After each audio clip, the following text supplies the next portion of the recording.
Former President Donald Trump giving his first broadcast network interview since he left office. He will be sitting down with Kristen Welker as she debuts as host of NBC's Meet the Press this Sunday. Well, the network said the interview will be pre-taped at Trump's Bedminster, New Jersey Golf Club Thursday, and the same invitation has been extended to President Joe Biden. Jennifer Nassour, a former Massachusetts GOP congresswoman and Republican strategist, is here with us. Matt Schlapp is the CPAC chairman. Jennifer, Matt, thank you both for coming in. Trump has largely steered clear of any sort of establishment media interviews since he left office. Instead, he frequently calls into conservative podcasts, radio shows, a couple of cable outlets. He's been here on Newsmax as well. He likes to post on Truth Social. Kristen, why do you think now he's agreed to do an interview? Well, I think he decided now because Chuck Todd is gone, right? So it gives him an opportunity to kind of start all over. Plus, I think that he showed some respect for Kristen Welker, and so now it's a new opportunity, a new day over there. I think more importantly, though, and what I see as a former chairman of the Republican Party here in Massachusetts, is that at the end of the day, he could win the nomination on for the Republican side, but he would have to win in a general election and not get hammered by Joe Biden. And so in order to do that, and he looks ahead in the polls on the Republican side, but when you look at the recent poll that came out, national poll, Nikki Haley was the only candidate that was outside the margin of error to beat Joe Biden, whereas Donald Trump was neck and neck.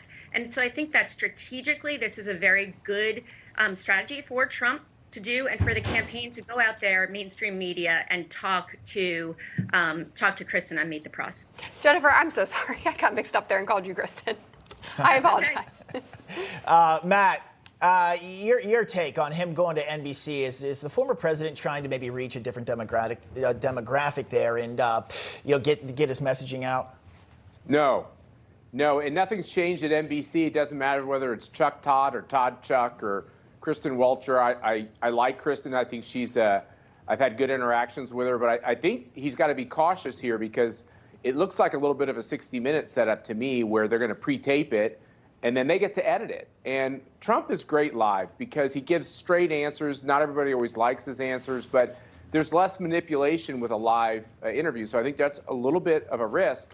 I reject completely this idea that somehow broadcast news has been trying to get Trump to be on their shows. They tried to cancel him. They tried to pretend like he didn't exist. Fox News wouldn't let him be on for a long time.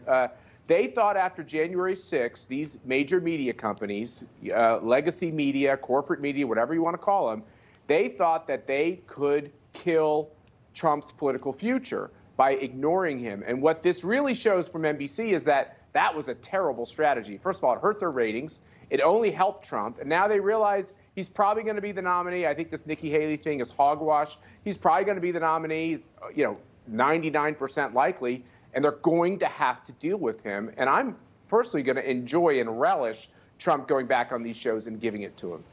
Jennifer, obviously exposure is very important for presidential candidates. They want to be up on that debate stage. They want to be doing TV interviews. Senator Tim Scott, he even wants the Republican National Committee to change how it orders the candidates on stage for its next presidential debate. Scott's campaign said that since Iowa's caucus is the leadoff to GOP balloting next year, quote, polling results from Iowa should be the primary consideration for podium placement at the September debate. Now, Scott says that the changes would put him in a better position and be able to make him more a part of the conversation. But do you agree with that?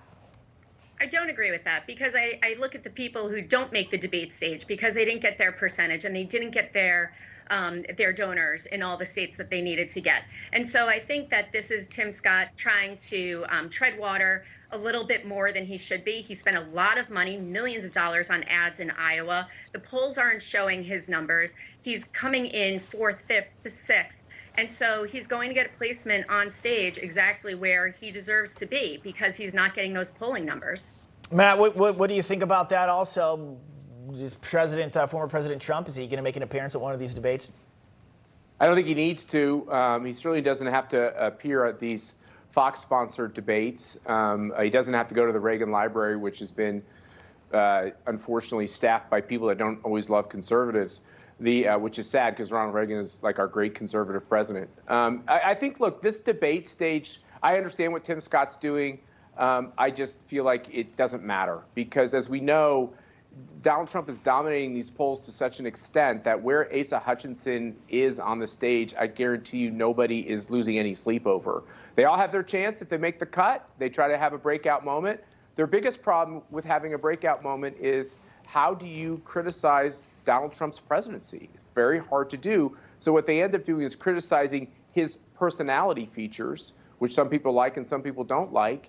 And as things are going so crappy in this country in every way, national security, the economy, this scandal that's going to lead to Joe Biden's impeachment because he's corrupt, when you look at all that, having an aggressive President Trump back in the White House seems very appealing. So these other candidates are trying to say, I'm younger, I'm a woman, I'm darker skinned. Republicans don't care about that. Republicans want to save this country, and they want to start doing it now.